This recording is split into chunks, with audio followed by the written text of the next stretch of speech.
ایک مشہور صحابی ہے حضرت سعد بن ابی وقاص رضی اللہ عنہ، جو عشرہ مبشرہ میں سے بھی ہیں، کوفہ کے گورنر بھی رہے، فاتح قادسیہ بھی ان کو کہا جاتا ہے، اور بڑے زبردست کمانڈر تھے اور بڑے صحابی تھے۔ انہوں نے نبی کریم صلی اللہ علیہ وسلم سے عرض کیا کہ یا رسول اللہ، میں چاہتا ہوں کہ میں مستجاب الدعوات بن جاؤں۔ مستجاب الدعوات کا مطلب کہ آدمی دعا کرے اور قبول ہو جائے، دعا کرے اور قبول ہو جائے۔ تو عرض کیا کہ یا رسول اللہ، میں چاہتا ہوں کہ میں مستجاب الدعوات ہو جاؤں۔ تو نبی کریم صلی اللہ علیہ وسلم نے ایک جملہ فرمایا، اطب مطعمک تکن مجاب الدعوہ، اطب مطعمک تکن مجاب الدعوہ، اپنے کھانے پینے کی چیزوں کو پاکیزہ سے پاکیزہ کرو، تم مستجاب الدعوات بن جاؤ گے۔ اطب مطعمک تکن مجاب الدعوہ، کہ تم اپنے کھانے پینے کی چیزوں کو طیب کرو۔ دیکھیے، ایک تو ہوتا ہے حلال، الحمدللہ ہم میں سے اکثر لوگ حلال کا اہتمام کرتے ہیں، حرام سے بچنے کی کوشش کرتے ہیں، لیکن اس سے بھی ایک آگے چیز ہوتی ہے کہ حلال تو ہے لیکن ہلکا سا کچھ تھوڑا سا شبہ آ رہا ہے، آپ نے اس سے بھی احتیاط کی، کہا تو کچھ نہیں کسی کو، اپنی نیکی کا دعویٰ تو نہیں کیا، اظہار تو نہیں کیا، لیکن اس سے بچنے کی کوشش کی، اور یہ چاہا کہ بالکل پاکیزہ چیز ہو، وہ میں کھاؤں اور پیوں۔ اب یہ ہے طیب، کہ حلال بھی ہے اور حلال ہونے کے ساتھ ساتھ طیب بھی ہے، اور جو آدمی اپنے کھانے پینے کی چیزوں میں یہ اہتمام کرے گا کہ میں حلال اور طیب کھانا کھاؤں، تو حدیث میں آتا ہے تکن مجاب الدعوہ، تم مجھے مستجاب الدعوات ہو جاؤ گے۔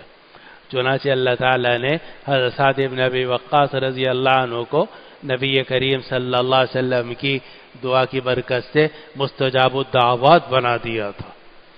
اور جو دعا مانگتے تھے قبول ہوتی تھی، جو دعا مانگتے تھے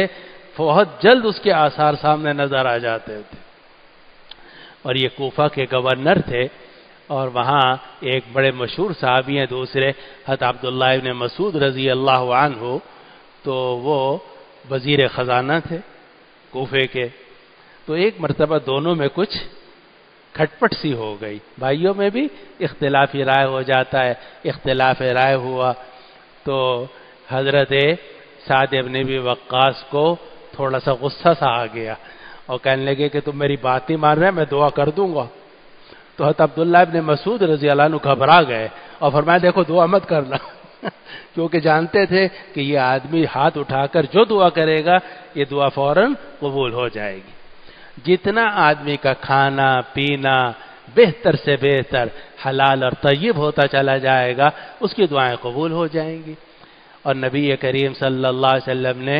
روایت ذکر کی ہے مسلم کے اندر، ایک آدمی ہے، فرمایا ایک آدمی ہے بڑا لمبا سفر کر کے جاتا ہے، کسی مقام مقدس پہ پہنچتا ہے، مثلا بیت اللہ ہے، ملتزم ہے، آپ نے فرمایا کہ الرجل یطیل السفر اشعث اغبر، اور وہاں پہنچتا ہے بال بکھرے ہوئے ہیں، چہرہ غبار آلودہ ہے، لمبا سفر کر کے آیا ہے، اور اس مقام مقدس پہ پہنچ کے یمد یدہ الی السماء، آسمان کی طرف اپنے ہاتھ بلند کرتا ہے اور کہتا ہے یا رب یا رب یا رب۔ نبی کریم صلی اللہ علیہ وسلم نے فرمایا یہ کہہ تو رہا ہے کہ یا رب یا رب یا رب، لیکن اس کی دعا کیسے قبول ہوگی؟ وَمَطْعَمُهُ حَرَامٌ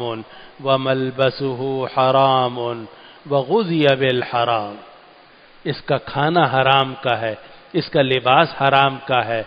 اور